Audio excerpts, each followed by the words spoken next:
Well, folks, it's finally here. Star Wars The Force Awakens lives up to more than its name.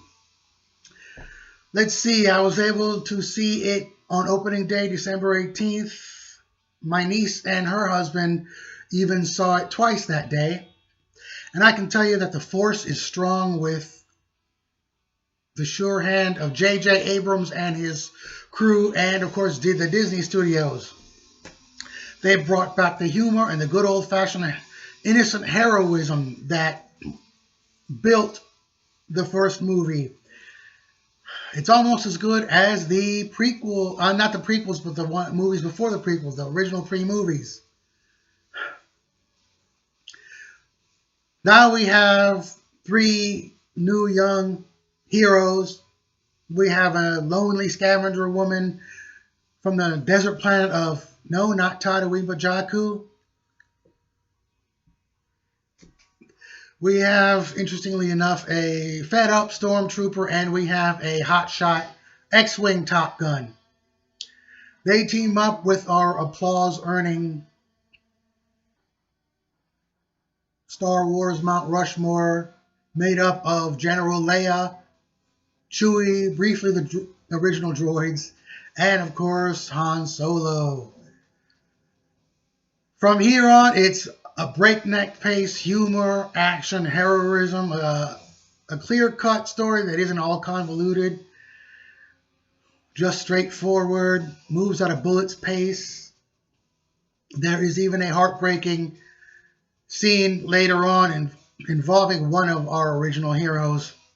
So their adversary is the First Order, who have risen from the ashes of Darth Vader's evil galactic empire to continue their work, led by one Supreme Leader Snoke, played, of course, by Andy Serkis, and a promising new young hot-headed villain named Kylo Ren, a Sith. This right here provides a lot of promise also for the reported next two movies. So basically, we've got all the parts well greased and just So what can I tell you? They didn't depend too much on CGI, which is nice. They used today's movie making technology, not just, if at all, CGI. I'm sure there had to be some CGI, but not too much of it. Even the Millennium Falcon itself, when we first see it, earns hearty applause. So, starting with the Lucasfilm logo, the Star Wars logo, and the trademark opening crawl, and John Williams' wonderful fanfare-oriented score, there was applause and just the feeling that that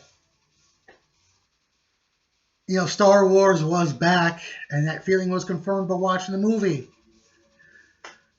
Let's see now on to John Williams' lovely bold score.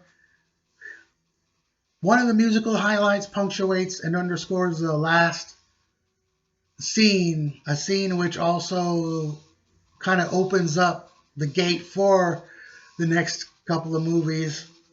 I'll never forget those swelling strings. And John Williams and everything else about this movie are a reverential nod to the original Star Wars trilogy and what it was really all about. We've got some really cool new guest characters too, such as a friend of Han Solo's, which was a huge delight, and who seems to maybe have a thing for Chewbacca, or at least jokingly flirts with him. That was almost as endearing as if you ever saw the Star Trek Deep Space Nine Trouble with Tribbles Base episode where Jadzia Dax mentioned that she was in love with Spock, just as she was wrongly assumed to be in love with Kirk, just because a whole bunch of other women in the galaxies were. But I digress. I say, if you like Star Wars at all, and only if you like or love Star Wars, if you have any interest in Star Wars, and only, just give it a chance and do not worry about the naysayers who have said that it is a knockoff of Star Wars and it's the same old thing, especially granted that most space opera underneath it is a certain thing. So therefore, don't listen to most intellectual hard science fiction fans either.